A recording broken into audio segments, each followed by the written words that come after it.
Let's get the recording going. All right, we're good there. Oh, excellent. That's great news. Okay, save that. All right, great. Okay. And we put our cursor there. Save. All right. Oh, now we're recording. Coughing and recording. Here we go. In 3, 2, 1. Helen Lofton, a good-to-look-at girl with soft black hair and clear hazel eyes, gets a big charge out of life. But Helen was a great girl. Well, sure, I'd quite love a chocolate. Or do you have any weed?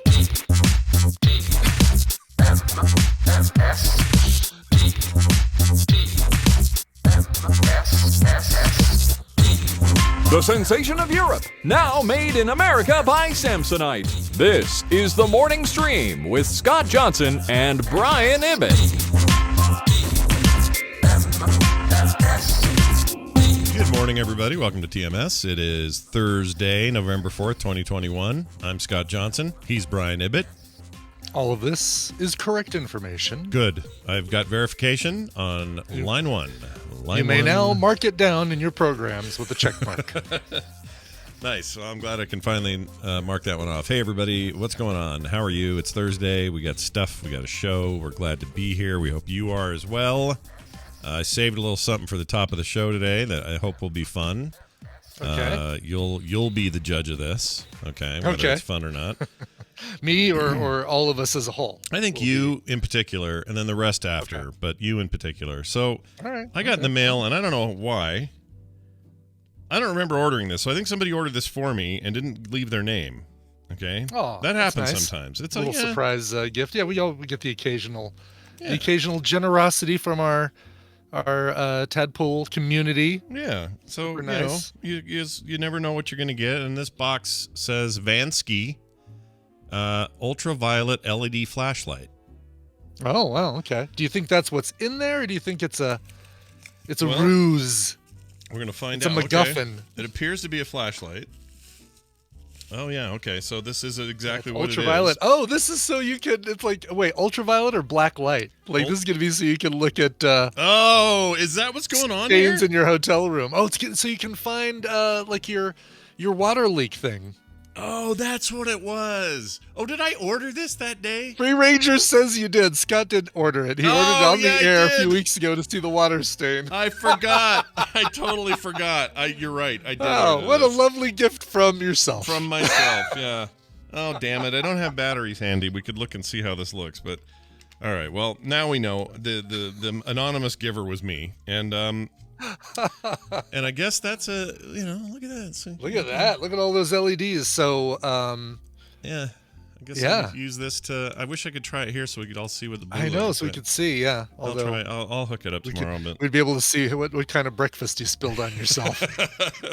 Yeah, actually, really curious. Like right around my desk here, like what kind of keyboard nightmare? Oh, I know. I don't even want to know what All right. Well, I'm not doing that now, but. No. Okay, well, I bought that. I forgot. Completely forgot that I got that. I love it. I love it. Out of sight, out of mind. I don't remember what I was doing there. Red Friggles show title. I'm already loving it. I'm already going to go click that. I love this one. The anonymous gifts are coming from inside the house. Oh, that's great. Well done, Amy. Nicely done. Yeah, I never order the stuff I order, or I never remember the stuff I order if I do it on the show, because we're in the middle of a show, and mentally I'm not really committed. It's kind of an impulse, and you just do it. True. And this was like $12 or something. It was like nothing. And then I forgot what I got it for, and also we haven't had a problem with the water since the last storm, so I kind of think I know what it is now. Oh, really? You figured out where it might be coming from? I think so. So basically, you know how I rewired upstairs internet to go down here to ensure that I had a backup for sure. Yeah. And I had to do it by going out the window up there, down the wall, and then into the vent that is the furnace room over down here where all the other internet stuff is. So there's a cable that's out in the wild, in the nature, that goes down in. Sure. Now, if it and just water rains, lands on that cable and just travels along it into your house. I think that's what's happening. We're waiting for a storm where we get enough wind because it only happened on the Wendi two times. We had a windy storm, and the wind is blowing toward the house and like making water go in there. Whereas the sprinkle we had the other day did nothing because there was no wind.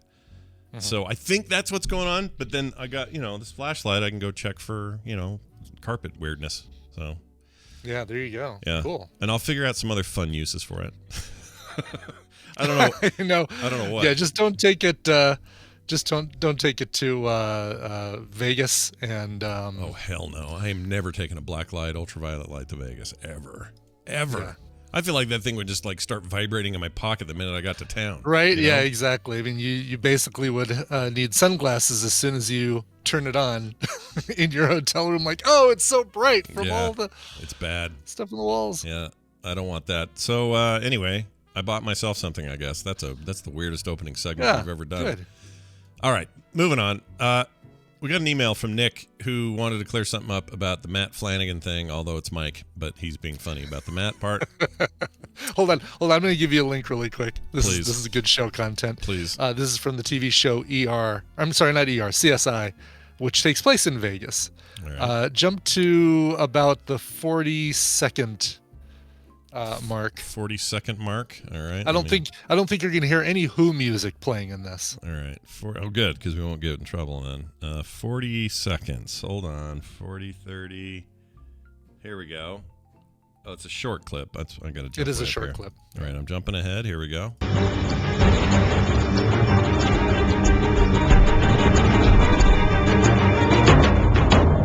Oh.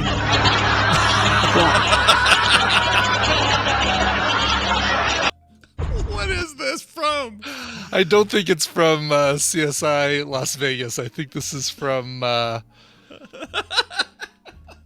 think it's from some BBC thing based on that laughter. That's freaking hilarious. Oh, did you not put that on the chat? I didn't show them. I should. It's here, chat. My bad. Let me show you this video because you need to see this. In my head. Semen glow in the dark. Here we go. He pulls out his camera. He's looking.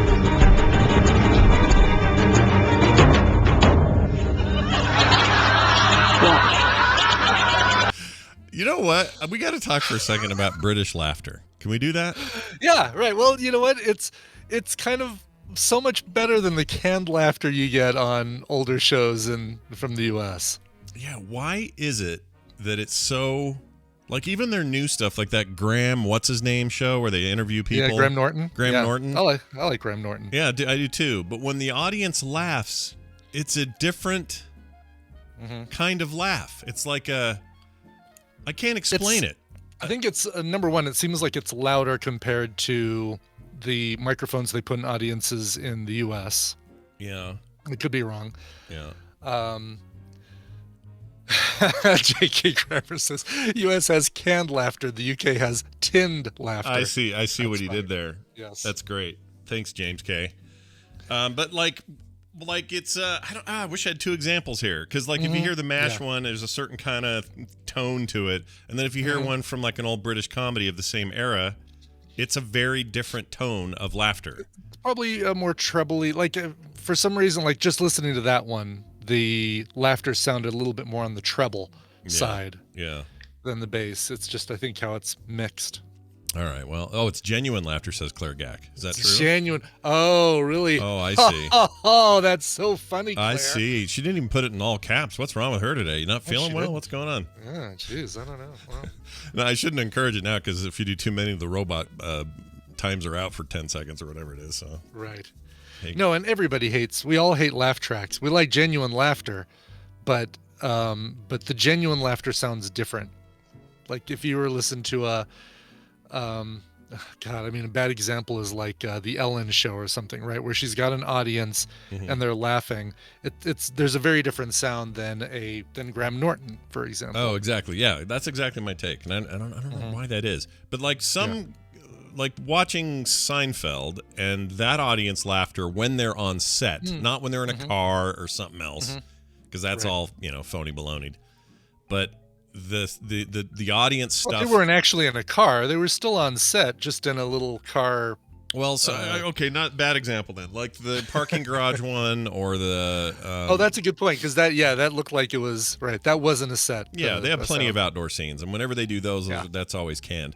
But or I don't know, maybe they're showing it to a live audience and the audience is reacting. I don't know, but could be. Yep. But when they're in set and they're in their little 3-camera set, there is something I like about that laughter, and I don't think of it as a laugh track. It's live in front of a studio audience. Yeah, it feels like a live reaction. It's like being a part of a play or something. Cheers is filmed before a live studio audience.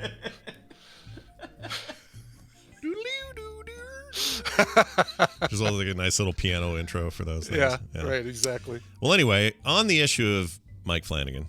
Yes, I'm sorry. Okay, back to Mike Flanagan. Nick wrote in, says, hey, Oingo and Boingo, you were chatting about the Mike, not Matt Flanagan on TMS, and I got super excited. This guy makes art, and I feel like it was made directly for me, and I love how popular his work is becoming. You mentioned Kate Siegel, and I just wanted to point out that one of the reasons that she is in almost everything he does is because they're married. Well, I didn't know that. There you go. Well, there you go. She's a lovely woman. Well done. She is. And he's kind of a, he's like me. He's a schlub. He's like a weird looking dude. He's well done. Anyway, She's like a more approachable Angelina Jolie. Yeah, she has from a she profile has a little bit of shot. A Jolie look. Kim said that watching Haunted. She goes, "Is Angelina Jolie in this?" I'm like, "No, honey, that's not her."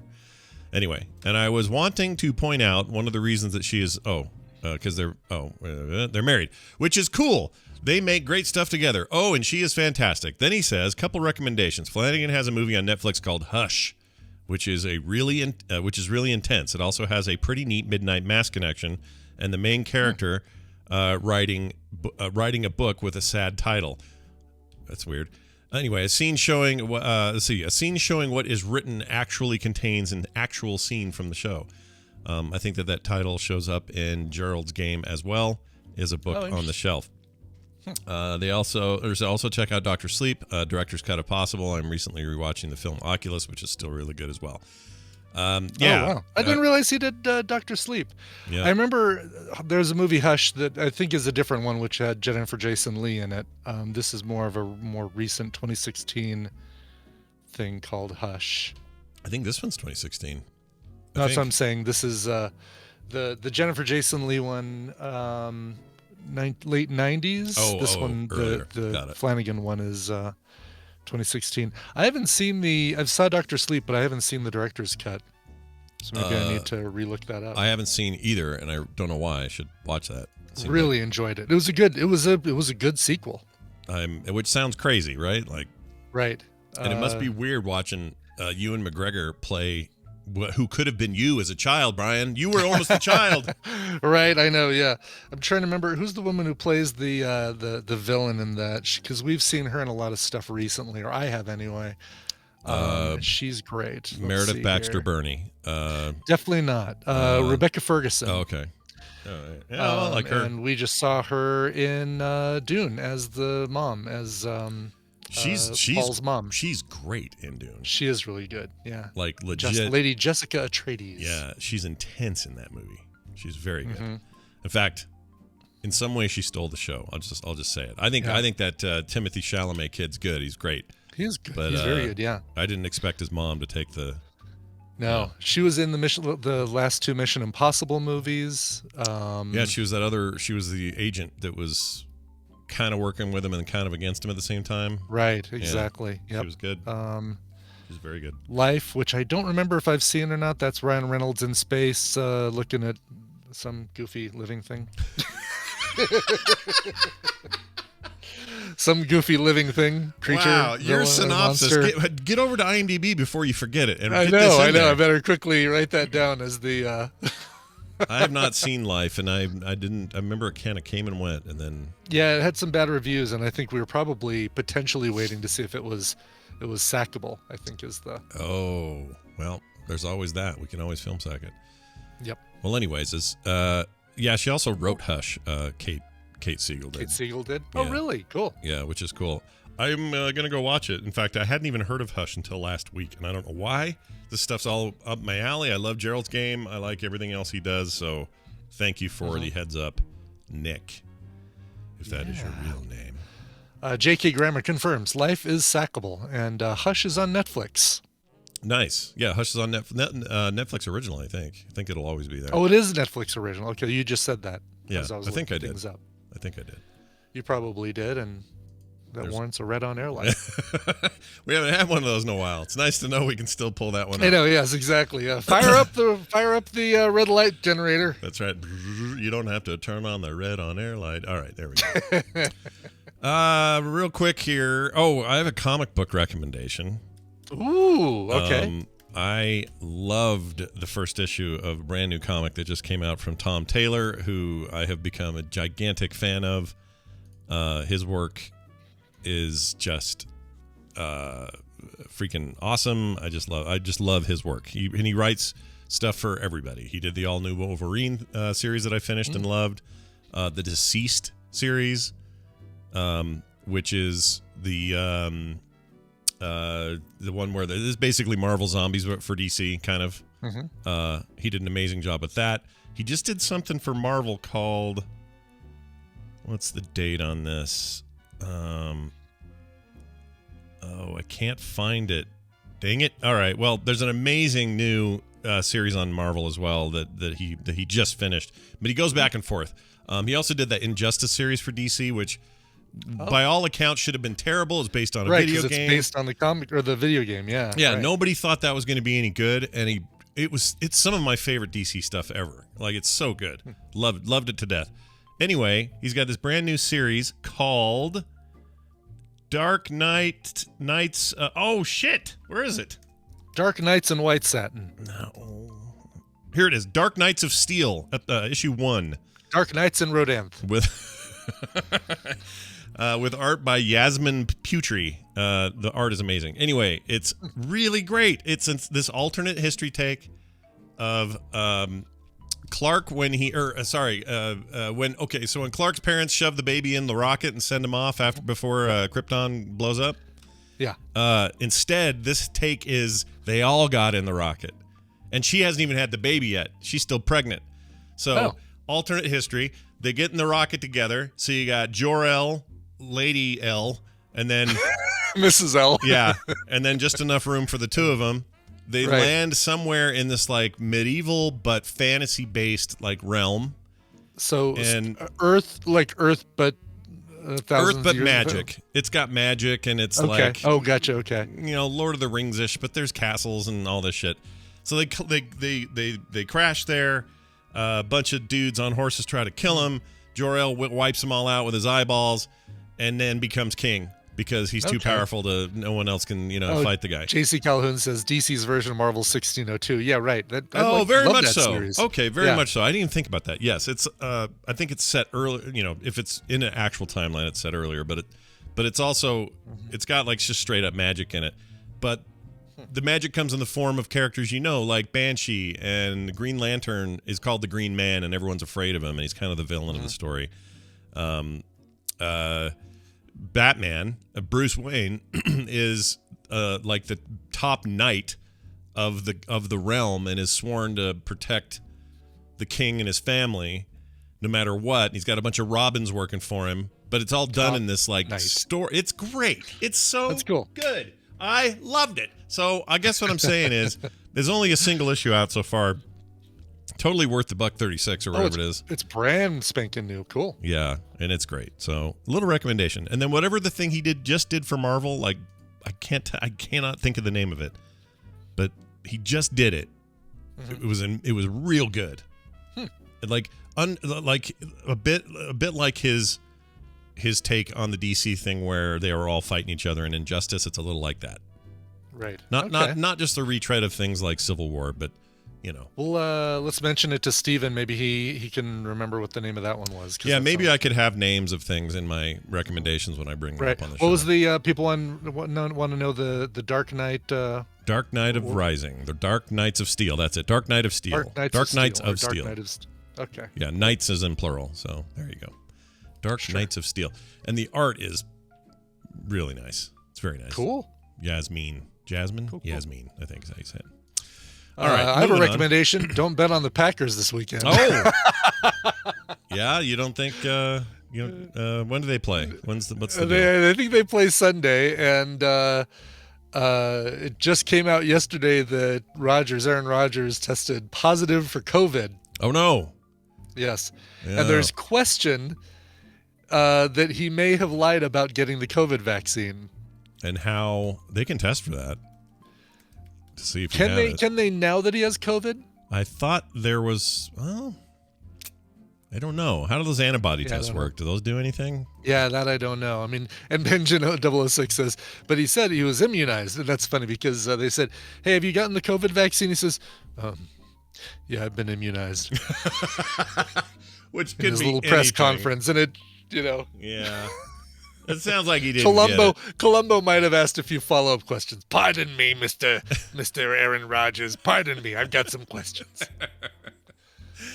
Well, all right. Yeah. So, they probably don't let him play with a positive case, right? Oh, they certainly will not. Okay. Yep. So he will not be playing this weekend. So now's a good time. It's funny. The line went from Packers -1 to Chiefs -7.5. Yeah. So spread changed dramatically, and it's a bummer that I didn't get in on it before that bomb dropped, because that would have been a great line to bet on. Well, because you love your team, and I do. What you're gonna do. Although, yeah, that's the thing. I probably would have put money on the Packers -1.5. So it's not like I would have gone against the Packers in that case, and I would have lost whatever. So still betting on the Chiefs this week, probably. The chefs. That's fantastic. The chefs.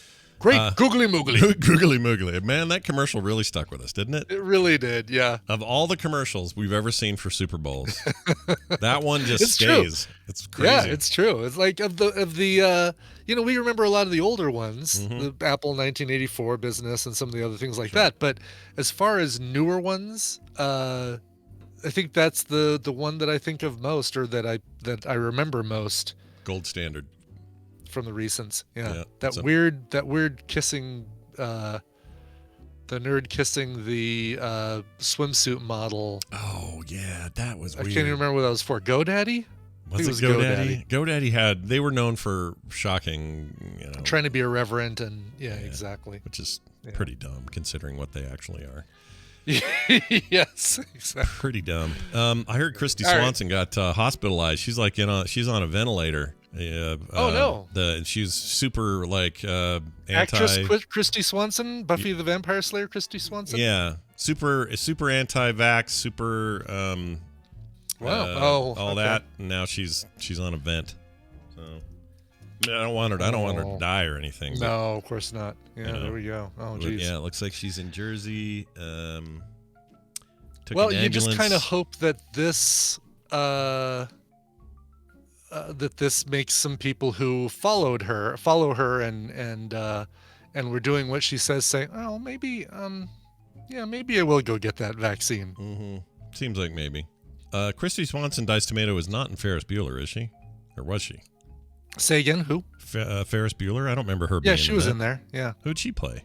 She was the girl who says, well, my cousin's friend told me that basically she retells the chain of events that led to her that he's really sick. That's right. She's in the classroom. That's right. I forgot she did any of that. Yeah. Oh yeah. Okay. Yeah, and she was in other John Hughes things. Yep. And also in Dude, Where's My Car? So there's that. She's also our age, so good luck to you. COVID don't like us at our age. Anyway, moving on to this story. Rasmus Johansson. That's a real name. Okay, I promise it's a real name. Yep. He wrote in, says, talking about plane dumps, because we were talking about plane dumps. That dude in Europe who got hit with a plane waste brick of frozen poo. A frozen poo block. Yeah, which is no good. He says, hello, Savant and Bloodsport. I just listened to TMS 2195, where you discussed the news article about the guy who got human waste dumped on him in his garden. Since this seems to come up on every show or on your show every now and again, as an aircraft mechanic, I would just like to clarify that normally planes do not dump the contents of the toilets out of the back of the plane. This would be a sanitary and environmental nightmare. Airplanes have an onboard septic tank that are emptied after landing. The loud sucking noise you hear when flushing is not due to the stuff being sucked out of the plane. It is pressurized in a septic system sucking the contents out of the toilet bowl into the septic tank. Most likely what happened to this guy is due to some kind of malfunctioning of the system that regulates the pressure of the septic system on the plane during ascent, causing waste to exit from the valves and to regulate air pressure in the system, or failed to regulate air pressure in the system. This, of course, isn't something that normally happens. To sum it up, Scott, the chances of poo being dumped on some poor soul on the ground if you were to poop on a plane is pretty much non-existent. Love the show, though. All right, there's some confusion here, though. My desire never to take a crap on a plane has nothing to do whether it gets ejected or not. That's right. not it. Doesn't have to do with somebody, yeah. Nothing to do with that at all. It just has to do... Actually, I don't have a good answer for you why it's a problem for me. I just don't want to do it any more than I don't know, want to do anything in a public way. I don't like being in that. I'm not super claustrophobic. I'm more like John McClane going through the ventilation system claustrophobic, not airplane toilet seat claustrophobic. But that's a lot of stuff to work on in a little tiny space. And I'm a big guy. And no, I'll pee on a plane. I really don't like pooping on a plane. Yeah, you'll do it if you have to. And I will too I'll do it if it came down to it, yes. right? I'm not saying I would kill myself trying not to. Right, exactly. But I don't want to. I'd like to go at the airport or the other one when we land or totally not at all. Or just at home. Yeah. How about at home and then not again for the rest of the damn day? How about that? Exactly. Yes. No, I'm totally with you. Yeah. So it's a thing. Anyway, I thanks did for the 4-hour flight to Vermont this last weekend, both ways, and did not get up to pee once. Oh, well done. Nice job, actually. That's I don't know. That's harder to do than you'd think because you drink. It is. You drink. It is. Exactly. I drink the whole time. I'm drinking now. Yeah, he's drinking now. Real quick, though, I just wanted to tell Rasmus Johansson that he did help me clarify something here, which is I did assume, because there's so many of these stories about big chunks of crap flying out of these planes and hitting people's yards or slamming their roofs or whatever. I thought that is how the planes got rid of it, and they just would get unlucky about where it landed. But according to him, that's not normal at all. In fact, God, no, that would be so horrible. Because I mean, yeah, no, even just going over a city or something, that stuff doesn't. There's not enough room for it to burn up on re-entry. I mean, you're gonna have a turd log and some toilet paper landing on Bill as he walks down the street with his Starbucks. What would you do? All right, here's what would you do. If a giant slab of blue, frozen plain poop ice slammed into your roof. Okay. Do you try to... There's a hole in the roof. Let's say it didn't create an actual hole, but it was like up there, Yeah. Would you... your instinct as man of the house, like guy who's going to fix shit and get her done. Yeah. Would you go up and try to take care of that? Would you call, I don't know. Oh, I'd call for sure. Who would you call? I don't know. Who would we call? FAA or what do you do? Right. I think you'd call the FAA. I mean, as you identify and say, oh yeah, that's clearly blue ice fell out of a plane kind of thing. But I'm not going to, I've got some latex gloves that I use to clean the resin out of my printer. I don't think that's going to be enough. I think I need a whole suit is what I need if I'm going to be handling that. Yeah. It feels a little hazmat-y. I agree. Yeah, so I think I probably would start with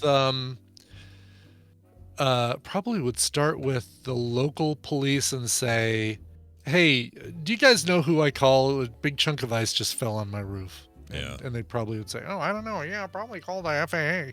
They can push it up the chain from there. Yeah, exactly. But you'll have to leave it there and let it drip into your den or whatever for an afternoon. Yeah. Yeah, no, tarp is job number 1. Yeah. Well, you have those around when you used to go to Gallagher concerts. You have a whole stack of those. exactly. It's the splash zone. Yeah, you get in the second, third row. Yeah, you're gonna get watermelon on you. Is the deal? Yeah. Sam Jane says there's an app to tell what plane is flying over you. Yeah, but by the time I find that app and download it and all that stuff, yeah, you'd want to have that plane won't be flying over me anymore. and who knows how much of that stuff will have dripped into my attic at that point. Do you know if you're even anywhere clear or close to where you're? We're not under a flight path. Okay. We can. It's funny whenever I go to Vegas, the flight path goes just south of us, and if I'm on the correct side of the plane, I can actually pick out our neighborhood and probably even pick out our house if I've got enough of a heads up. But I can easily see we're right by Coors, the brewery Coors, and so they've got a recognizable silo that is a mile south of us. And if I see that as a little landmark, then I can just kind of follow the road north and go, oh, there's my neighborhood right there. Yeah. That's a big deal out there, right? The Coors place is Coors, big. it is. Yeah, it's a huge brewery that takes up a lot of the eastern side of Golden, Colorado.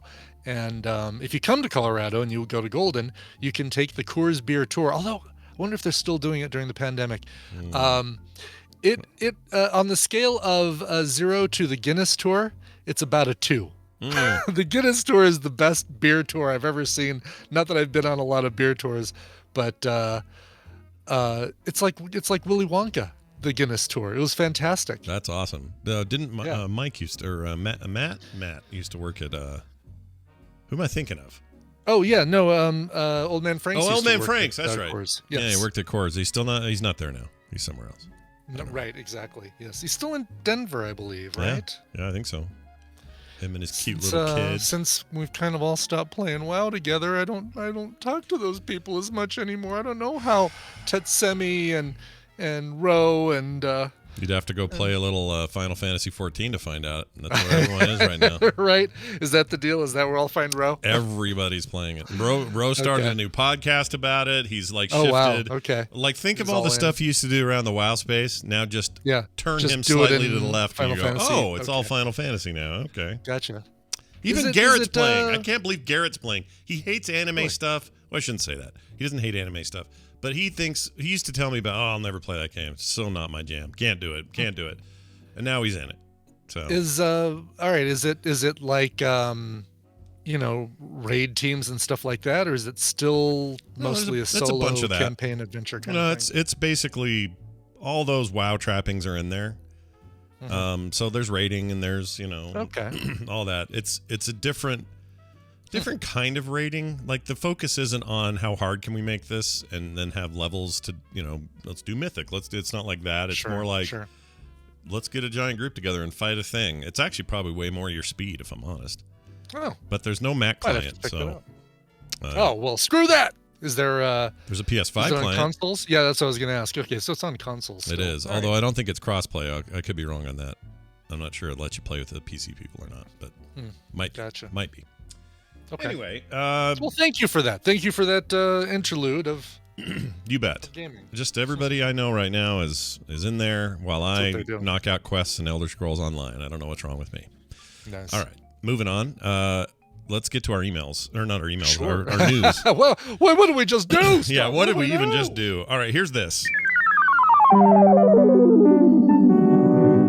That sound signifies it's time for the news, and it's brought to you by Coverville. Today at 1 p.m. Mountain Time, as you probably have guessed from earlier, the hints, well, at least heard the hints pre-show, it's the 50th anniversary of Led Zeppelin 4, the fourth album by Led Zeppelin, the untitled fourth album by Led Zeppelin. So it's just simply called Led Zeppelin 4. It's the one with the guy carrying a bundle of sticks up a mountain, and it's got stuff like Black Dog and Stairway to Heaven and Misty Mountain Hop and When the Levee Breaks.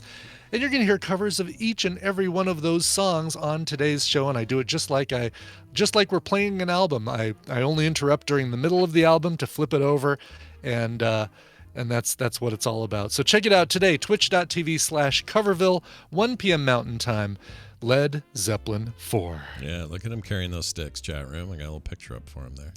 Carry those sticks up that mountain, old man. It's an odd choice for art for your album, don't you think?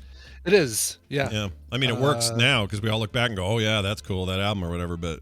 Yeah, well, I mean, look at this other band putting just a prism on their album cover. I mean, it's an all-black album cover with a prism on it. What's the deal? What is the deal? What's the deal? Andy?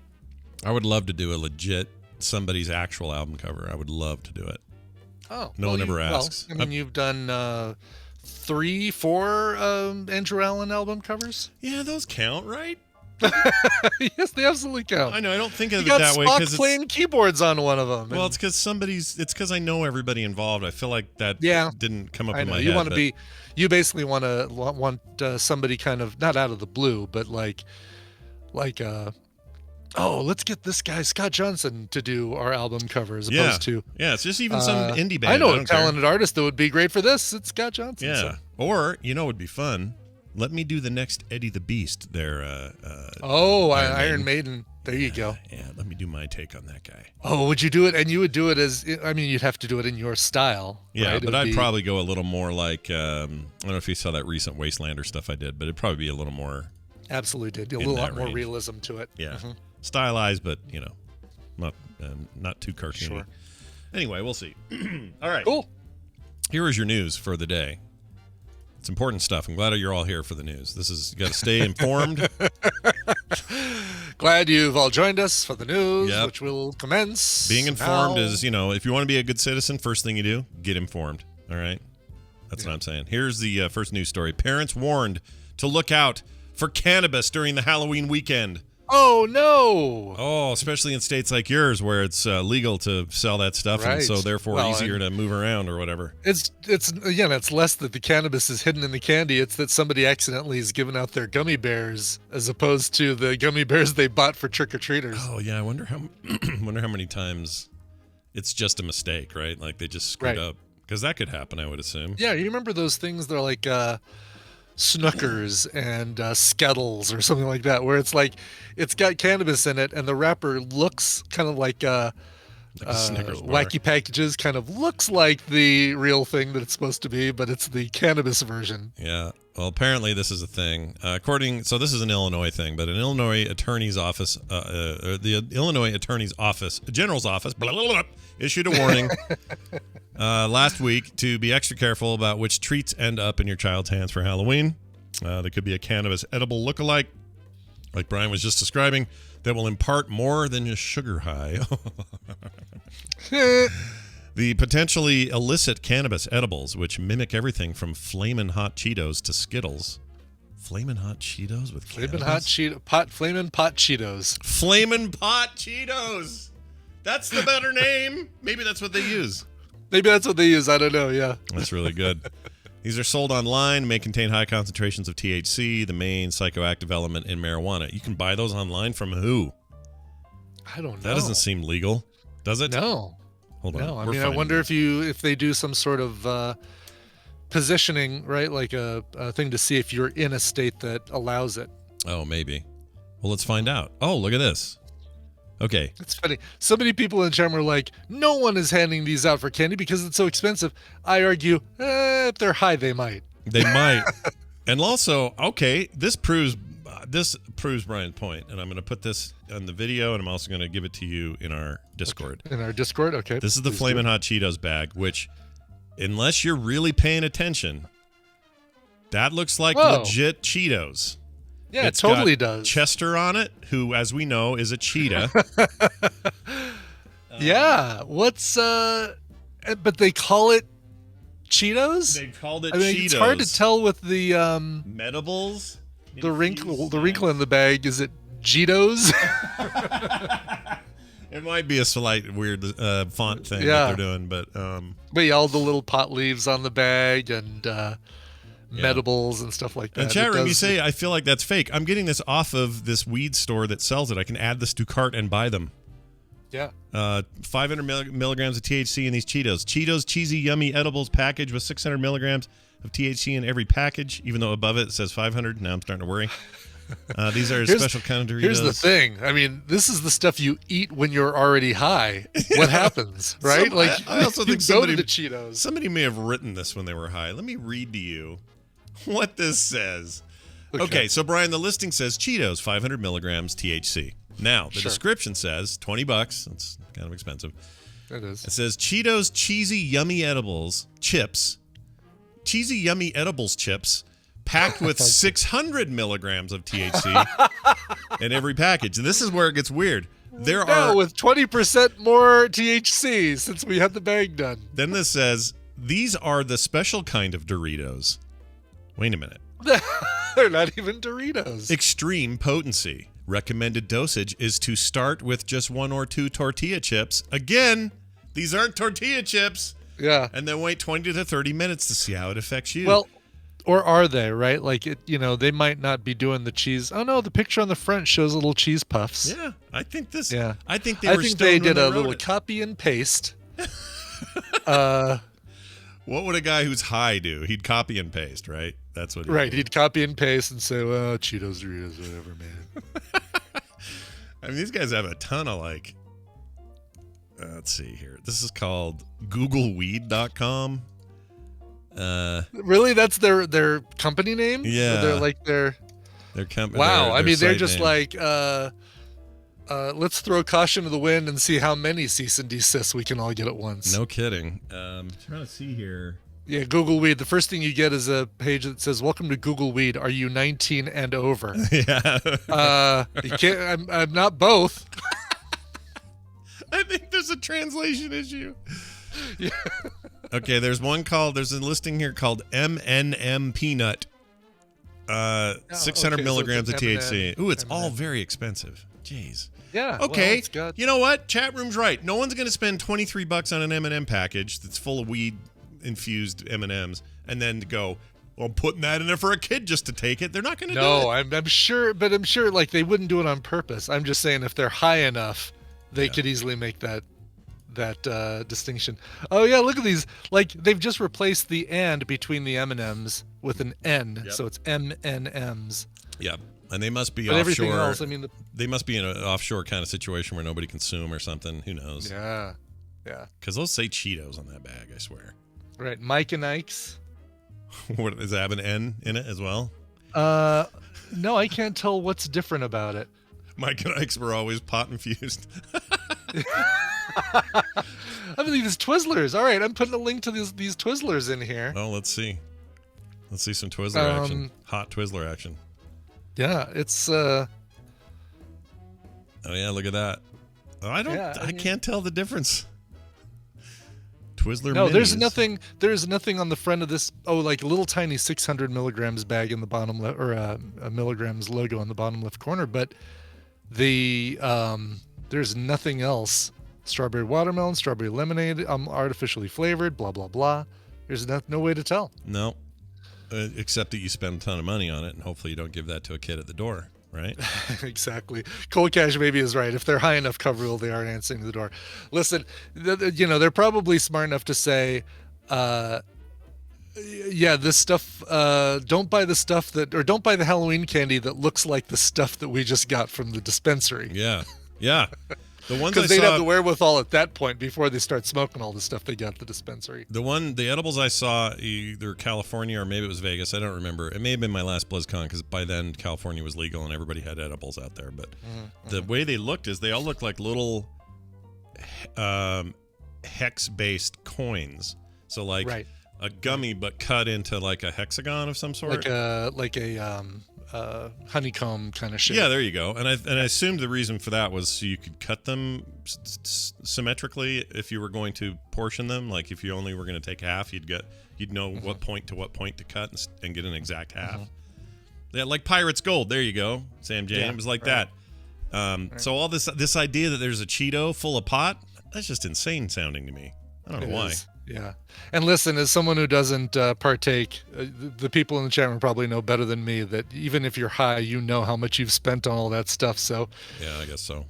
You're not going to accidentally. That's why it needs to be more mainstream because the prices will get brought down. That's how that works. Right. Exactly. Yeah.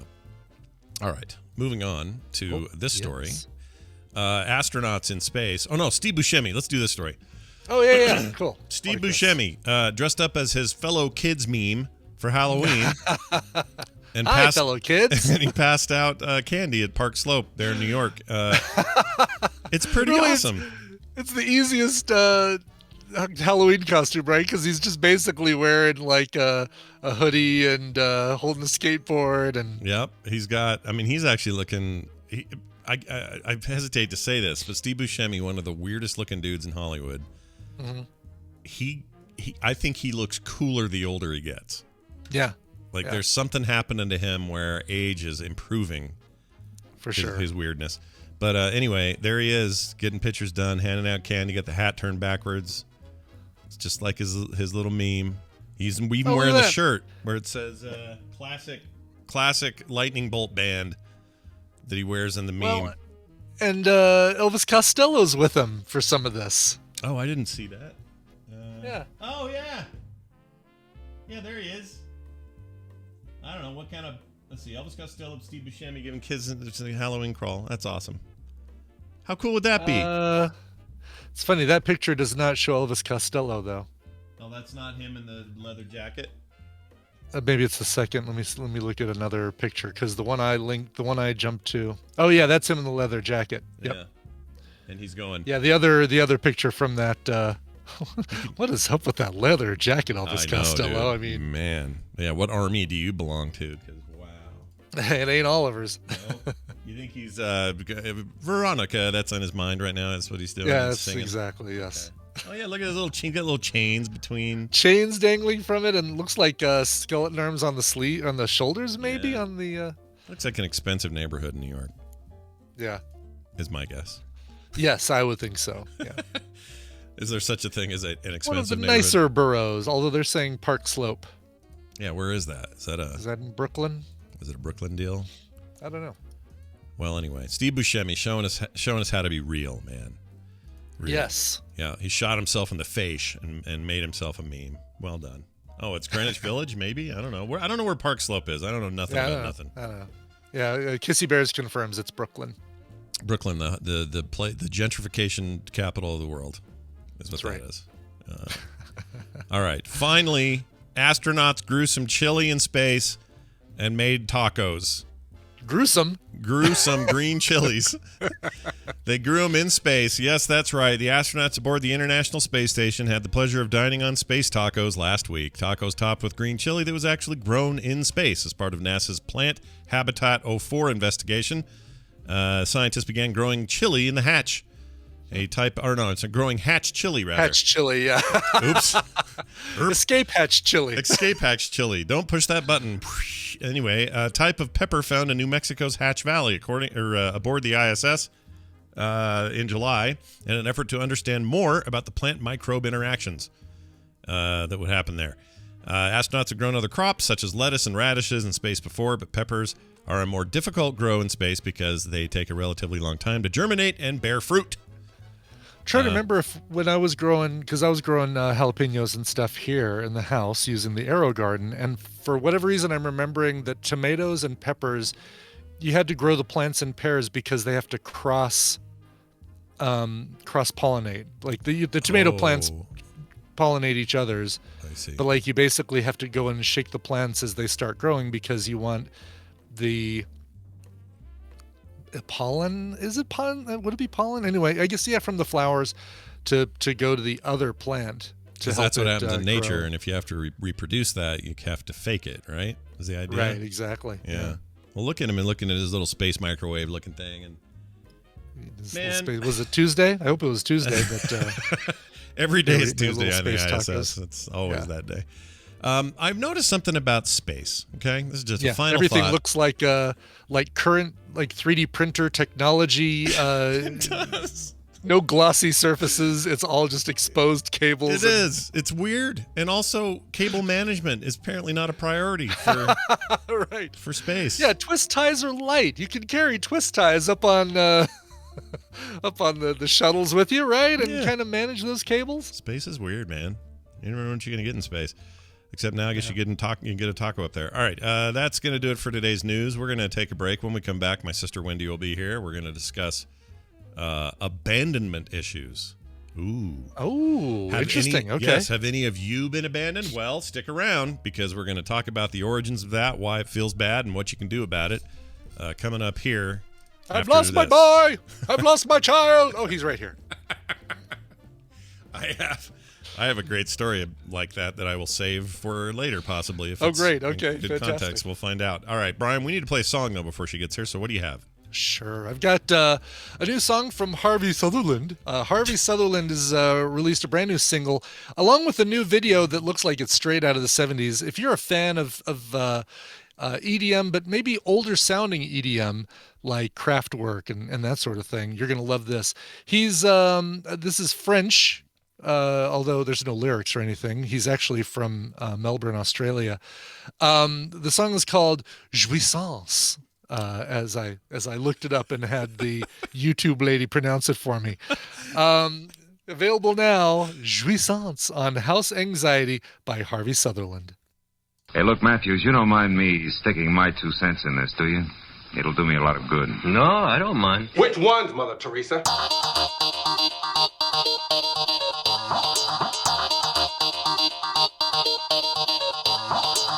You guys want some sandwiches? This is the morning stream. I do indeed want some sandwiches. That song once again was? Sure, that song is called Jouissance, and it's performed by Harvey Sutherland, brand new single that he just released this week. Oh, that's lovely. I like the late breaking music that Brian brings sometimes. It's right off the cooker. Darn right. Fresh off of the stove. Yep. Ready to eat and share with your friends and your family. Mm-hmm. Like this time of year. All right. I think Wendy's here, so we're going to play this. Everyone knows it's Wendy. Hey, look who it is. It's my sister, Wendy Dunnford, all the way from where she is in Minnesota. Where she is. Where are you? Where are you? Well, I'm right where I am. Hello. How are you? I'm good. How are you guys? Oh, we're good. We're fine. How was Halloween? Did everything go fine? Halloween was so fun. Yeah. Did you have a lot of trick-or-treaters? No, which is just what I like. I like about 20, and that's what I got. So I was really happy about it. Good. That's not too bad. Like, you don't want to be there all night. The dog hates it. It's a thing. Yeah. You want basically enough to empty the bag of candy you bought, and that's about it. Sure. Yeah, and with some leftover, let's be honest. Did you have the whole, like, you know how it isn't here in Utah, if it lands on a Sunday, they do it on a Saturday or something? They did that this year, and it was like all split up, and so you had these like, you had this the sectarian folks on Sunday still showing up, so we kind of had a 2-dayer going. But most of them happened on Saturday. I assume it was all a Sunday affair out there. Yeah. Well, then that's normal, and that's how it should be. Mm-hmm. Did you dress up as anything? Adam grew up in Ohio until he was like 11, and he said they had what was called Beggars Night, and that was always the last Saturday or Friday, I can't remember, of the month, and that's the whole community decided that's when trick or treating was. It never changed, so it could have been the 27th. It didn't matter. It was just that's when trick-or-treating would happen. And then people could just party on Halloween, and I just love this idea. I think it should be why'd they call scheduled. Don't make it on a Monday. You know what I mean? It ruins school. No, I agree. They should always just say last Friday or Saturday of that month instead of the I agree. Yes. Make it most of our holidays should be that. St. Patrick's Day should be that. Mm-hmm. Valentine's Day should be that. What days do we have? I guess Thanksgiving's the last Thursday, right? Right. And Easter is always on a Sunday. There's ones that you just couldn't do it with things like New Year's Eve or Christmas probably. Yeah. I just wish Christmas was always a Wednesday. Yeah. Always. Well, Wednesday. Why a Wednesday? Because it's like really, what are you going to do Monday and Tuesday? Off. Yeah, exactly. And then Thursday, Friday, it means a whole week is Christmas. I love it. It's Wednesday's the perfect day for Christmas. Yeah, you know what? You're bringing me around. That's not a bad idea. I know. We put up the tree yesterday. The worst day is like Sunday or Monday. Mm-hmm. Like Monday is the worst day to have Christmas. No, it's the worst. I agree. And Saturday. Yeah. I want Wednesdays. That's Wednesdays. Just my vote. All right, I vote Wednesdays. We just put our tree and our lights up yesterday. What in the world? I know. We're those people. Look, Kim was like, she did no decorating for Halloween. Usually we do something. We didn't do any. Although we did have, we did costumes and had fun on the day, but we didn't do anything prior. And she especially post-pandemic, just loves Christmas in a way that I don't remember ever seeing her love Christmas. So she's like, I'm doing it early and I don't care who says anything. I'm like, all right. She also has like a grandkid and she's not buying $1,000 Legos now. She can buy like the $20 Legos. Yeah, the cheap Legos. Yeah, that's true. She's in a good stage. Yeah, it is a good stage for me and her. And anyway, it's nice, very festive in the front area there where you walk in. It's like, oh, the tree. It's nice. Oh, Thanksgiving. Screw you. Yeah, screw you, Thanksgiving. Anyway, so there's that. It's good to have you back. We're gonna dive into a somewhat difficult topic, or for some people, this is gonna be, I guess, a warning. I don't know how much trigger warning people need for this, but we're gonna talk about abandonment, and that often means, hey, your parents were either horrible, or they left you, or they straight up just ignored you, or it's one of those kinds of discussions. And for those new to the show, and you're wondering why we're doing this, Wendy's an actual therapist. She comes here on Thursdays and helps people with why real problems. Why are you guys doing this? Wendy just has some feelings she wants to share. Yeah. Poop jokes. I mean, it would be weird for a new listener, because if they don't know any better, it'd be like, oh, here's my sister. We just talked about holidays, and now she's going to help us with abandonment issues. Like, it seems weird. So I have to explain myself. You get new listeners. This is funny. I just assume it's the same people for 11 years. Well, it's probably the safe thing. There's a lot of that. Yeah, it's the safe thing to do. All right, let's get to it. This is a very short message/email that I got from somebody. I'm going to keep them anonymous, but I think it's enough to kick us off in the direction we want to go. And it goes like this. I have major abandonment issues. My mother gave up on me as a teenager. Dad kicked me out after high school. After an issue with my mom, I always feel like I need to perform my best and not waver, or people will pick up and leave. Signed, Anonymous. So short and to the point. I thought it'd be a good place to go, or to start with the whole concept of abandonment and what that even means, because I'm sure it's more nuanced than people think. It's not just simply, my dad disappeared one night when he said he was going to go out and get a pack of cigarettes, or whatever the old story is. It's more. That's totally Nelson Muntz's dad, isn't it? It's totally It's absolutely.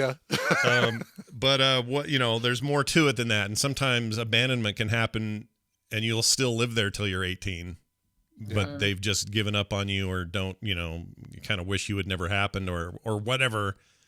I've got an abandonment story that I can share that is not at all the bad kind of thing.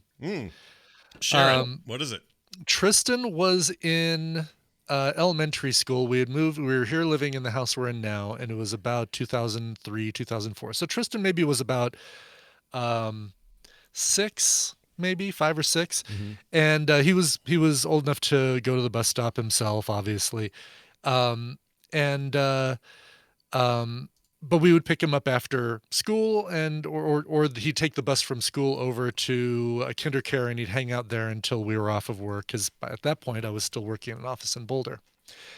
And what we didn't realize, or I take that back, not that we didn't realize it, but it was take your kid to work day, and neither of us had the ability to take him to work. But we all knew that, and we checked and said, oh yeah, buses will still be running, school still be going on, all that stuff. So Tristan made his way towards the bus stop, but didn't see anybody there, and immediately thought, oh no, I've missed the bus. Crap. So he got all the way out there, and then he turned around and came back.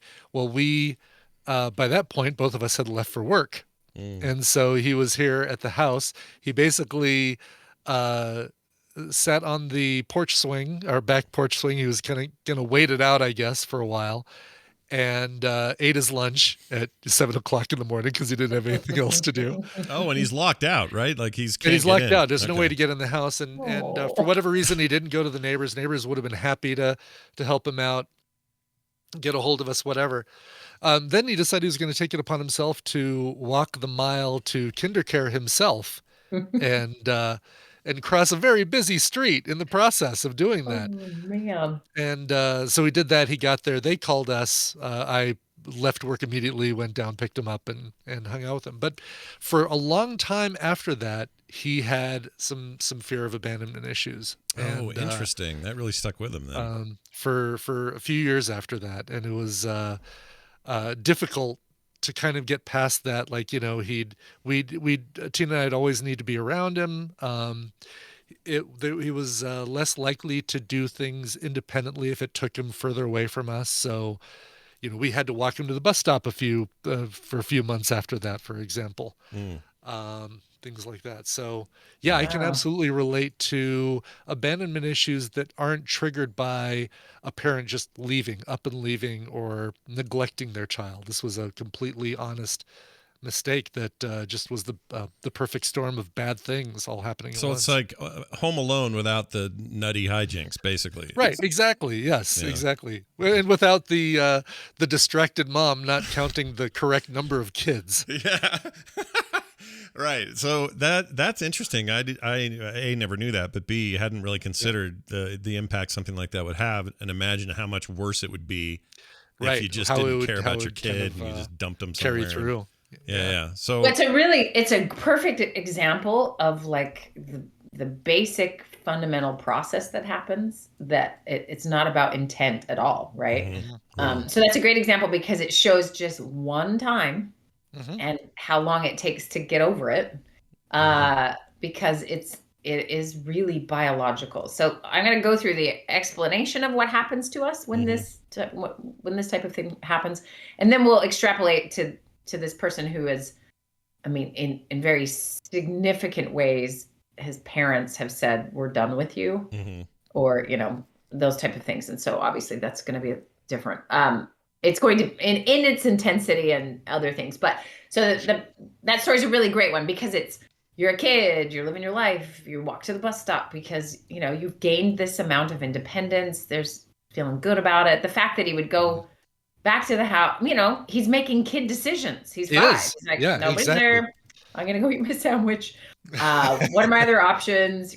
All of those things. And no kid's going to make, maybe the best decisions. But that is what starts to happen when I'm alone, I'm scared. What am I going to do? And we talked last week about the amygdala and the cortex a little bit so he's alone, he's freaked out. And then the cortex is like, what are we going to do? What are we going to do? What are we going to do? And they start to come up with a 5-year-old plan, which includes walking to daycare and exactly. Crossing that street and all of that good stuff. Okay. So that is all happening at the time he is alone. So think of it as like his system is now alerted to, I am physically, he may not have had this thought like someone could kidnap me or kill me, right? But plenty of kids probably do. But he has the awareness that he is not totally safe, doesn't know what he's doing. Obviously, his brain is responding in this particular way. So then he gets to a safe place, and then you guys come and you do all the right things. But that memory or that impression of not being cared for or safe at a particular stage in life, that takes a while to unwrite. It's like it's written on a blank paper. Absolutely. And now we're trying to erase it and it's got a dent. Like, oh, yeah, that's kind of in there, right? Yeah. Which is why any parent who has forgotten to pick up their kid from school or whatever they've done, you are like horrified that something like this would happen, because we have all been children, and we also have this sense of like, it's almost a biological sense, like, oh no, that's not good. Like this. And then we just really hope they're fine. And we kind of, and it's because on some level we fundamentally know that that's dangerous. So we can go back to sort of original human behavior. And that is, you're in a tribe, your community is what keeps you alive, safe and fed. And if you wander away from that, there's a threat. You're going to be eaten by a lion. Someone from another tribe's going to kill you. Like, you're not okay. Yeah. And so we are built around that dynamic. We are hunter-gatherer, early Homo sapiens who will die if we are abandoned. We will die. And so that's why our system responds so intensely around these things, right? And okay, so that's the fundamentals of what's happening. So then how does that look throughout a life? Okay, let's say you and Tina were like, too bad, kid. Walk to the bus stop the next day, Yeah, it gives you character, toughen you up. Yeah. And the truth is, historically, that's kind of how it's been treated. But and I would just like to rip on America for a minute. Do it. Let it rip. I'll tell you, maybe you should do trigger warnings. If you're like super pro-American, then don't. You got to just plug your ears for a second.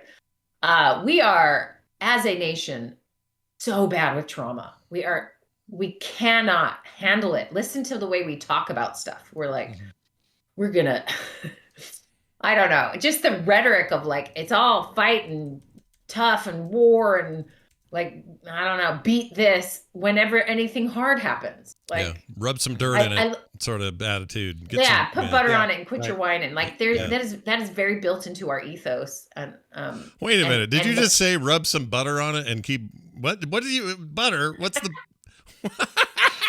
what's the? Butter here's reference? an example of when you marry into a family who has a phrase. Every time anyone's hurt in Adam's family, they just say put butter on it. Really? I love it. It's like a joke. Especially a burn. It's like the worst thing you can do is put butter on a burn. And so the joke is if you're burnt, you put butter. Oh, that's funny because I remember hearing that at one point, that you put butter on a burn. Yeah. Yeah. And it really is the worst thing. And Adam's brother's an ER doctor. And so it's always from him. And he's the funniest one in the family. And so he's always just saying whatever weird stuff. And so when a professional medical emergency room person says, just put butter on your broken leg. Yeah. It's funny. Yeah. So it just came out. Sorry. Anyway. I agree. It is funny. It's hilarious. I'm going to use it from now on. Just rub some butter on it. Put some butter on it. Yeah. Be fine. Anyway, I forgot what I was even saying. America, we suck at trauma. Oh, yeah. We're bad at it. There we you also go. suck at medical remedies. Yeah. We suck at lots of things. Well, and so instead of, dealing with the actual cause of 9/11 and the things that are going on, we're gonna just go destroy a couple countries. Like we have a problem. And when we can mourn for a hot minute together, but not really. And then it's frustrating. And I could go on. Okay, so there's that. And that's kind of because I think everyone's been a little bit abandoned. There's a bit of how does it look to be abandoned? And we're using this word because this is a core. So everybody has a couple core wounds if they have wounds. Okay. And almost 100% of the time there's an abandonment wound somewhere. Okay. Well, that's interesting. Yeah. And it's because it's so fundamental to humanity, right? So what we have found, and here's an example, and please let me make this very clear. I am not blaming parents. That's also an American hobby, is to blame parents for everything and judge each other. So that's not what I'm doing here. And so for example, and this is why it's so crucial to get postpartum depression or postpartum psychosis or anything that happens psychosocially, emotionally to the mother, which is why we have no freaking paid family leave. Let me just remind you why we don't feel safe in this country. Yeah. And so you have a postpartum depression, a mother with depression, and she is interacting with a baby and not emotionally available or capable and is not getting the help and is doing it alone and then has 6 weeks before she has to go back to work. Right? Like we have created such a system that there's not a lot of help in that department. So this young baby is getting what emotion this mother can offer. And maybe it's not a lot. And so you can have very early messages of abandonment, right? Even though that is not her intention and it is not her fault. It's just happening. And the kid doesn't choose any of this. And it's just, I look at the face of the person caring for me to see if I'm safe and okay. Mm-hmm. So very, very early. So we have a couple of instincts, right? And I've talked about this before. We have the instinct to suck. So we eat and don't starve. And then we have the falling reflex, which is being dropped because we'll die. Right. And I think both of those things are related to this abandonment potentiality, right? Not being fed, neglected, dropped, killed. Okay. So really fundamental to all of us. So it's really easy to find it in everybody. And everyone has a little one, probably. The bigger, the more your symptoms start to show up in certain ways. So we can talk about that in a second. Narcissism, I think, we haven't talked much about. People don't write in and say, I'm a narcissist, help me. But I love that. If any narcissists are listening, please send us. I'm too good at being a narcissist. I don't need any help. The ultimate I know, it's so funny. And also, anyone has a jerky ex-boyfriend, he's definitely a narcissist. So come on, one of you guys. Yeah. That's how we armchair everybody, is like, if he's a jerk, he's a narcissist. But narcissism is a great example of a pretty deep abandonment wound, or we call them narcissist wounds. And that is where, like, maybe not getting enough actual love, attention, maybe neglect. There's some other things coming at a person with just the right personality, and sometimes we end up with narcissism. I don't know if you've met anyone who has the right personality to be a narcissist, but doesn't and isn't. And that's because they probably weren't wounded. So there's some fun mixes of this, and it shows up in lots of different ways. That's kind of an extreme way. But for many people, it could be just sort of unknown fear or unexplainable fears. Anxiety can be an example of some of this abandonment. You can have relationships where you're like really anxious in that connection or sort of ambivalent. You can have some different attachment styles that occur because of abandonment. And again, your parents are the first people who could possibly abandon you, right? So they're pretty foundational to this. And then you can have this throughout your life. You can be abandoned emotionally at different times. So everyone can relate to this feeling, right? Where someone was supposed to come and they didn't. Someone made a promise and it fell through. These are all sort of branches of maybe this core, I'm maybe not safe, feeling maybe a little unlovable and not protected. Right? Sure. Like if you're in a long-term relationship and then there's an abandonment quality to just getting dumped, right?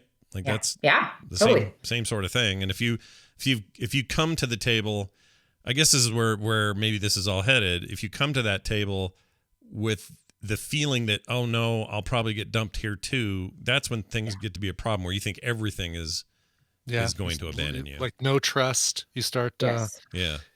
And then you accidentally create scenarios because you're not trusting and you're not open that will almost guarantee you get abandoned or neglected or rejected again. Sure. And that is the vicious cycle of this, right? So it sounds like this emailer, so let's get to the email. So it sounds like this emailer has had clearly issues with mom, and mom made a decision at some point that I'm out. Mm-hmm. And then whatever was occurring later was the reason dad said, now get out of the house. So we've got some obviously strained relationship ties from, I would assume, much younger than just that moment when mom decided to take off. Mm-hmm. And so maybe there is a build up to this moment. It'd be one thing. And here's an example of like someone getting in a car accident and damaging their frontal lobe or something and really changing personalities. That absolutely happens. And that person then abandons you. Happens. Right. Mm-hmm. And so you have all this good, safe stuff, and that comes along, and that's really hard. Of course, I don't want to downplay that, but to have it throughout your relationship with someone just has bigger implications. The other story is, you have more of a foundation to work with in your own life that makes it a little more resilient, right? Mm-hmm. Can make you more resilient. But when you've had this your whole life, and I'm assuming that, I don't know the answer to that, but I'm assuming that by the end of high school, both of your parents are out of your life. Yeah, is really intense. And you are changing and hormonal and growing, and you don't know what the heck is going on, and you're probably fighting back and rebelling or whatever you're doing. And that's not your grown you self yet. So you are getting rejected at pretty vulnerable stages. So what can happen is whenever this rejection sort of gets started, whatever it may be, the abandonment kind of shows up, there can be some developmental stickiness. So you may have reactions that seem like a 17, 18-year-old, or a reaction that seems like you're 5 years old or 10 years old. That's sometimes how, as therapists, we can kind of push back it through time to kind of find where things have started. Is some of the reactivity seems developmentally appropriate for a 10-year-old when you're 40, and you're like, whoa, okay, what happened when you were 10? Or people will describe, I'm throwing a tantrum. They can feel these feelings of like, I'm internally throwing a tantrum.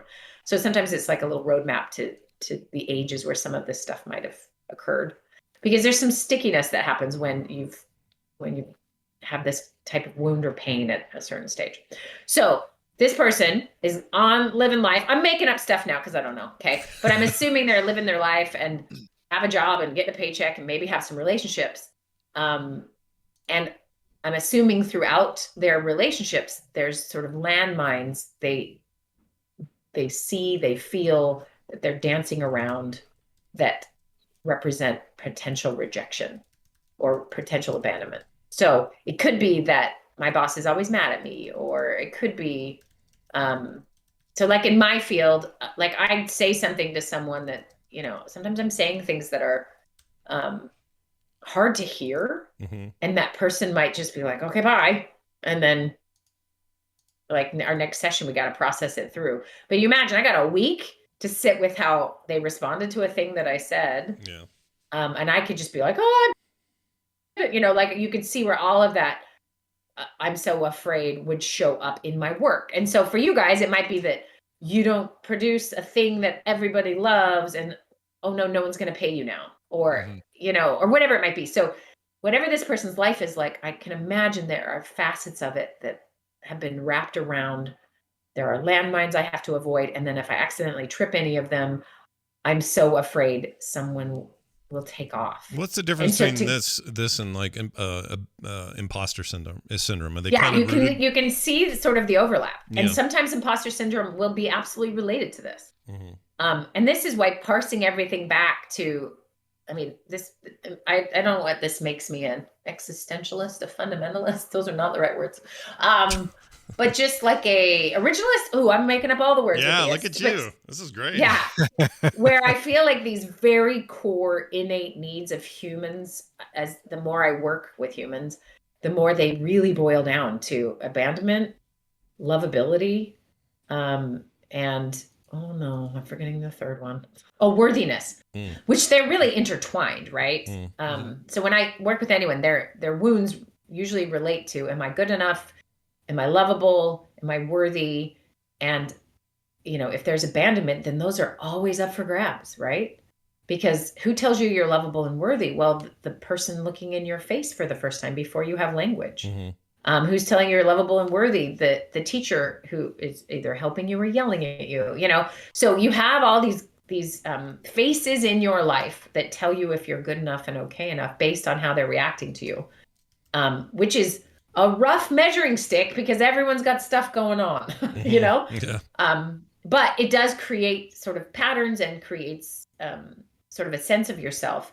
So here we are later in life, this person's probably got managing a lot, right? Sure, like handling it, like probably having some relationships, probably doing some things, but with always this shadow that at any minute I can lose this thing because this person's already experienced it. Sure. And so it's written on that page. And so the advice is get someone to help you do with this because you're going to run out of electrolytes. I mean, that's not the right term, but like you're going to run out of steam managing that everyone may abandon you and your job and your family and your health and your life. Like this is when we talk about midlife crises, I really wish we could rename it to, I'm into semantics today, but I really wish we could rename it to like, sweet. Now it's time. Think about stuff and here's some help. And we all are in this together and you're great. And really, do you want to keep doing this? Oh, maybe you do. Okay. Hey, let's work on your relationships. Make sure they're healthy and maybe you want to end them. Okay. All right. That's a thing. But like we act, it's like a shame and it's bad. And then people do worse things because of that versus this is developmentally normal to wonder about how do I want to spend the next half of my life as well as, but the truth is you run out of steam carrying the demons around that you had from your first half of your life. And so that would be my advice to this person is if this is exhausting you now, which it must, right? Then let somebody help you. Let somebody help you sort through this and repair what can be repaired and, you know, live with the scars of things instead of sort of the, you know, pussy wound of the thing. And by that, there is a very big difference. And by that, I assume you mean therapy, right? Somebody who can help you walk through this that isn't, you know, just you and your mom, or your uncle, or whatever. Right? Yeah, no, yeah, sure. Or if you, if there is someone in your life who can help you do this, that's not a therapist. Good for you. Yeah, just because it really goes deep, and there's another thing that a therapist can do, and whoever's new to the show is like, is this just a therapy promotion gig? And it is. It's a book of the week promotion. Here's the book. Yeah. Sorry about that. I mean, because I do think a lot of things don't need to go to therapy, but this is one that's so fundamental, and we just don't have anything in society. Remember, at least if you're American, trauma's not even a thing. So too bad for you. Yeah. So it's really tough to have people in your life that are doing well with their own stuff. And when they are, you know it, and that's great. But they will also just refer you to a therapist because they know they can't actually help you because they've done their work, right? So, but here's what the therapist relationship can create for someone who's had abandonment in their life is there is a pseudo, that's not the right word, but just basically a vicarious bond relationship you can create with your therapist. And this is why there needs to be a good fit, because you are going to risk trusting this person, and you're going to risk that this person could abandon you while you tell them your deepest, darkest stuff, right? And so that actual practice is incredibly healing. And for a time, you're kind of over-attached to your therapist, and eventually there's a healthy separation that can happen. And a lot of therapists are prepared for that, especially if this is the kind of work that they do. And so you get to actually practice someone hearing you, caring about you, listening to all the things and helping you dig and sort that won't abandon you. And this is why therapists have to be so careful with schedules. And when, like, I don't know if you know this, but therapists also sometimes have babies, so they need maternity leave. And different aspects, like just taking breaks or even just stopping their practice altogether, because sometimes they stop. That's really, we have to be so careful negotiating these things, because we often have relationships with clients that we are this attachment figure because they have been abandoned so much. And so we have to be really careful how to do that. Not easy, but that is the value of this here. And so I know that sounds scary. That's like walking right into the fire of the thing you're trying to never go to. But like we were talking about with phobias last week, or anxiety in general, the only cure is to go to the fear. And in this case, it's sort of the only cure is to work through some of these broken attachments. And find that there is security in. And here's the thing. It's not that the therapist will be perfect, or your spouse or your children, and there will be no abandonment again. We can guarantee there'll be abandonment. We can't control anyone else. That's not what this is about. It's about putting together the puzzle inside. I have 80 analogies going. Now putting the puzzle inside of yourself, figuring out what you're capable of handling and how to heal, so that if someone one day chooses to abandon you, you have you. The problem is when you're so young and some of these abandonment things start happening, you don't have you, right? And so it's piecing it together so you have you, and then you can handle the other things that are coming at you and the potential of because everyone will abandon you eventually, because you'll die or they'll die. So that's very grim, but it's also true. And it is about working through your stuff so that you can handle those things when they do come. Well, here's an interesting side note. I happen to know this person, and I know that they are extreme the other direction in terms of their loyalty to those in their immediate life, to their spouse, kids. Like, this isn't one of those the cycle continues situations. This is the reverse of that. This is somebody who's actively working really hard to never be that to anyone else. I don't know if that changes any kind of advice we'd give here, but to me, that seems like a really good sign. And I know that even though all of that's true, it's really hard to shake that feeling that people could leave you or that you've been abandoned or whatever. But that helps, right? Like, yeah. Well, and it's probably some form of compensation too. That's not it's a good form of compensation. Not a negative. Like a bad form of compensation is to be sort of hermetized and go live and hate everyone. Like, that's the easiest way to never get abandoned, right? And we would probably all agree is not the healthy version, but this is probably the healthy version of compensating, is really overextending yourself, making sure you are a conflict-free zone all the time. And I don't know if they are, but just like you can imagine going way beyond to try to make sure none of that ever happens, which is also kind of exhausting. And so what is there a happier, healthier place to be? And the answer is 99% of the time, yes, for all of us, right? Sure. And so maybe it's just that for some relief, right? They still have these close connections. But if they didn't have to try so hard and had energy for other things, or that fear was gone, you can just think of a whole life you can live without that strain. Yeah, for sure. Well, I hope this helps. I know this person has struggled with it for a long time, and I don't know. I just feel like we can hopefully point them in the right direction. Hopefully we have today. So follow up and let us know. We'd like to know how you're doing and how things went. And if any of you at home have like specific experiences that you think we could expand upon, send those emails into us, themorningstream@gmail.com, or any of your Therapy Thursday questions. We are happy to talk about them right here on the show. Wendy, anything else going on right now? You got it's just November. Yeah, it is. It is November. You guys aren't coming out here at all, right? This is a year you don't, because we just saw you all this summer, I guess. But yes, we may come in the spring, I think. Oh, nice. I mean, if you could hurry up with your snow production, we'd like to. We'll get on that.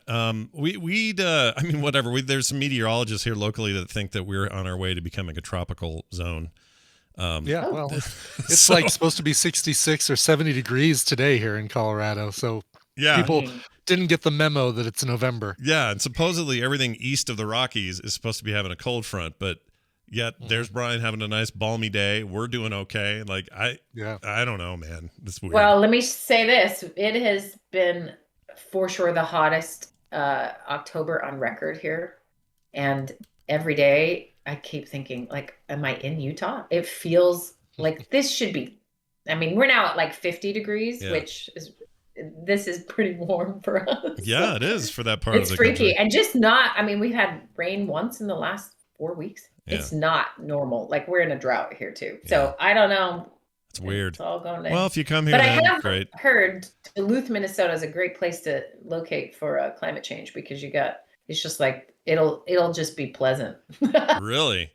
Yeah, you guys will roast to death and we'll just be pleasant. The only experience I have with Duluth is like a season of Fargo. Spent a lot of time in Duluth, and that's about all I know about the place. So I should probably go out there and Duluth.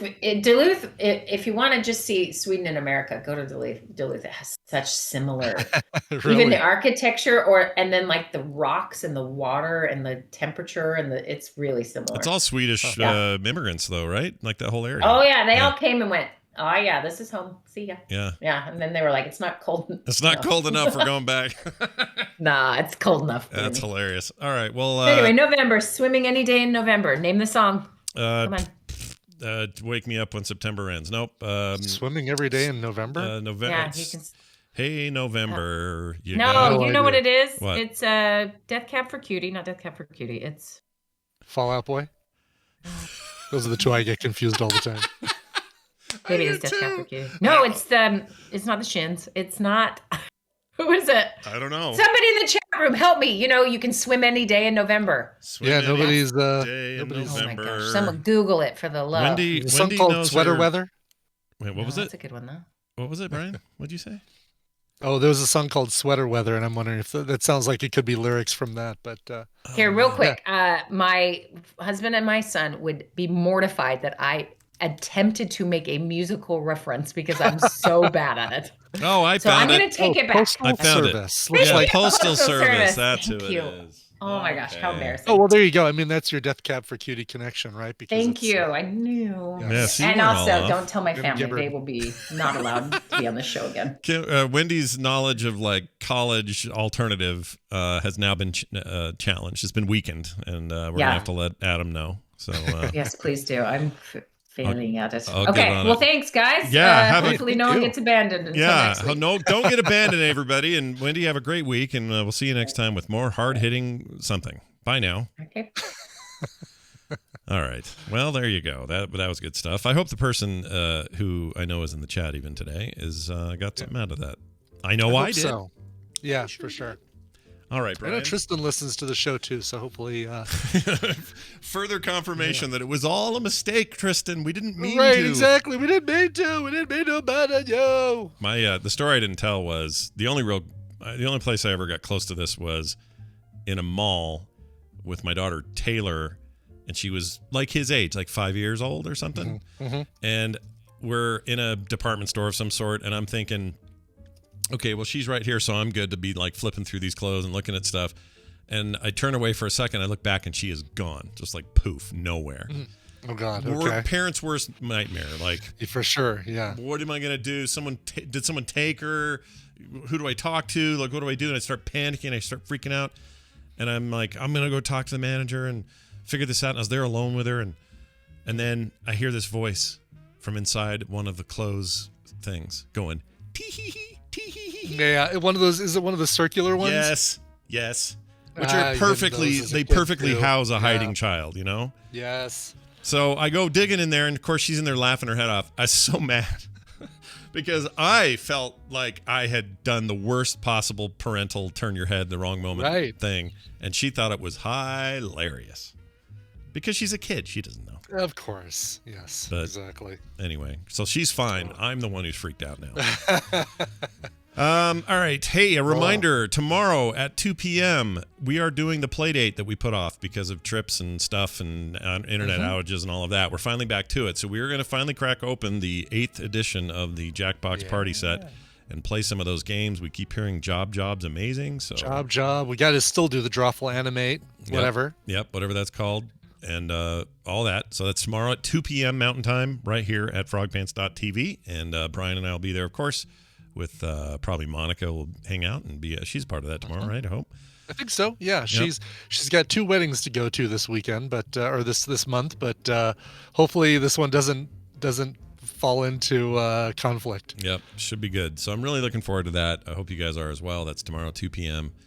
Right here on the Twitch channel. Quick reminder that our Patreon needs your help. People like Mark Jackson, Jason Miller, and Aaron Wace, their recent jump-ons as well. We got Mark at the grade A level, the $5 grade A plus level. We got Jason, and same with Aaron.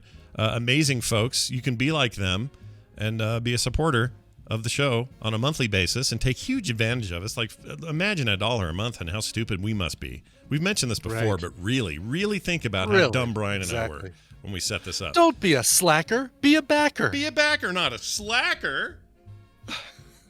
We said it 2 different ways, so you have the slogan both ways, everybody. Anyway, right, exactly. Hop in there, let us know how you're feeling and how you're doing, and sign up today. Patreon.com/TMS, and keep those emails coming. themorningstream@gmail.com. If you're looking for anything else, it's all right there at the website, frogpants.com/TMS. We will now end this show, but we'll do it with style. Brian, play us a song. Well, this one's going out to Captain Ed, who you might have met in Columbus, Ohio. He says, I heard these guys play at a pirate festival, and I've loved their music ever since. Plus, they're local to me here in Columbus, Ohio. Signed, Captain Ed. Now, Ed, the song you chose isn't a cover. I did a little research, and maybe I didn't find the right thing, but the song you linked to was not a cover. But I'll play another cover by the same band. This one is sort of a cover. You'll know what I mean when you hear it. This is from their 2017 album, A Pirate's Life, and it's the title track, and as you might guess, it is sort of a cover of the song from Disney's Pirates of the Caribbean ride, although they changed some lyrics, so it's new as well. Here's the band Brave the Sea with their cover of A Pirate's Life. Nice. Reminder tonight, Core at 5 p.m. and tomorrow, The Instance at 10 a.m. as well as, there's no There Will Be Dungeons this weekend. We're on a break after our finale, but that's coming back soon. Anyway, if you have any questions about any of that, check out the calendar over at frogpants.com. That's going to do it for us. We'll see you guys tomorrow and Monday.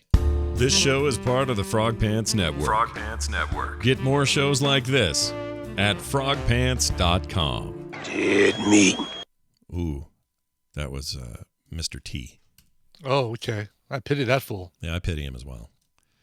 It's so funny that is the show, or that's the movie where he coined the phrase, I pity the fool. Right.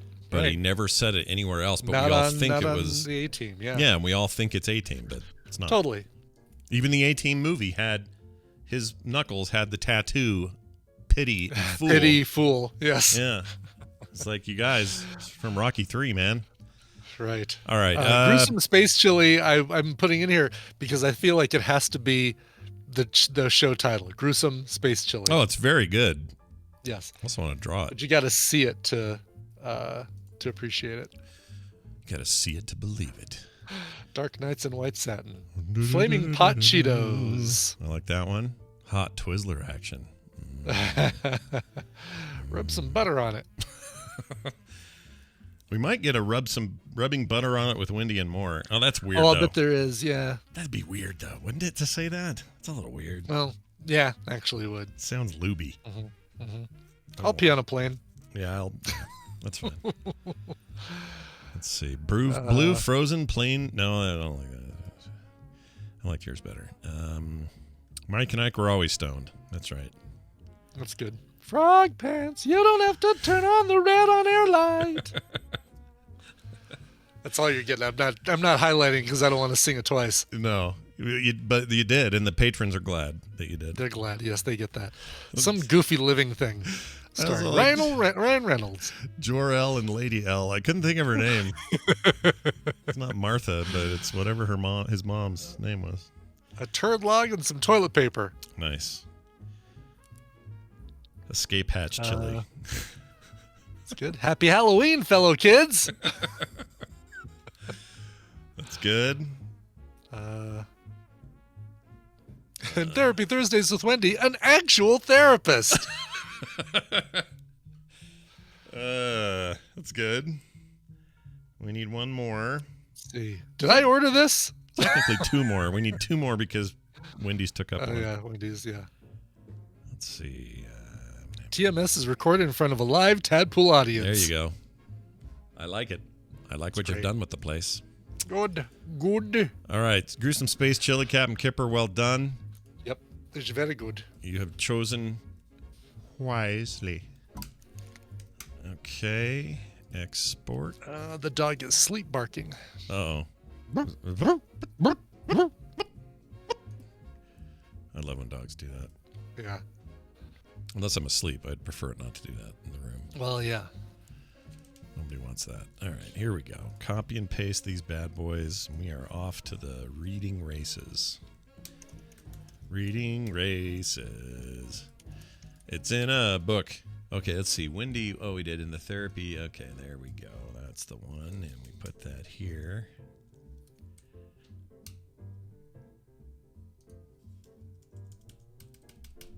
Okay. Love that episode, Brimerica. Of what? Brimerica just watched the Remedial Chaos Theory episode of Community, which I think is the undisputed best episode of Community. It's the one with the roll of the dice, and then you see the 6 different outcomes. It's the one with the one that populated that gave us the meme of Glover walking back into the room with a pizza and the whole place is on fire. Right. Okay. I think I know I've seen that one, but I'd never put that meme together with that episode. But obviously, that's what it's from. Yeah, and you've got Gillian Jacobs going, "Me so hungry, me want pizza," because I think she's high or something. May have to go back and watch that show again. Yeah, it's so good. We watched it last year. We did a New Girl run and then now I'm in the mood to go back. Maybe we'll do it again. I don't know. There you go. Oh, that's it. It's pizza, me so hungry. Your pizza sounds good. Gosh dang it. It does, yeah. Here we go. Here's the read, everybody. Yep. Hold that there. Okay. Here we go. The read commences in 3, 2, 1. Coming up on TMS, the anonymous gifts are coming from inside the house. Flaming Pot Cheetos. Dark nights in White Satin. Hot Twizzler Action. Rub some butter on it. Those two going together. I'll pee on a plane. A turd log and some toilet paper. Mike and Ike were always stoned. Happy Halloween, fellow kids. Escape Hatch Chile. Did I order this? TMS is recorded in front of a live Tadpool audience. Some goofy living thing. Jor-El and Lady L.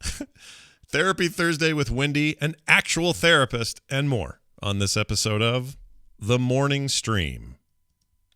Oh, look at that. Well done. I agree. That was a hell of a thing right there. It's almost like we're getting better. We're pros at this. Yeah, we're pros. Poor Jamie's not going to have anything for his mashups. No, none. Nothing weird like rub butter on it or anything. I'm sure that won't make it in there. Well, good point. All right. We did it. Yeah. Do you have any hot plans for today? I'm having some leftover chicken tortellini soup that Tina made that is only 140 calories per serving and tastes like it should be 1,000. It's so good. Nice. I was just handed a Crunchwrap Supreme by my daughter.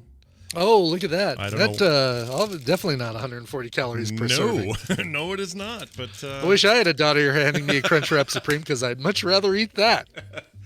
I don't know if I should be, but I'm gonna. I can tell you that much right now. All right, Brian. Well, you and I, we'll talk soon. I'm sure. We'll talk tomorrow. Bye now. Yeah. Okay. Let me do a quick thing here. Give me 1 second. There we go. I fixed it. Everything's fixable in post, You can fix whatever goof you made and take care of it. All right. Don't panic.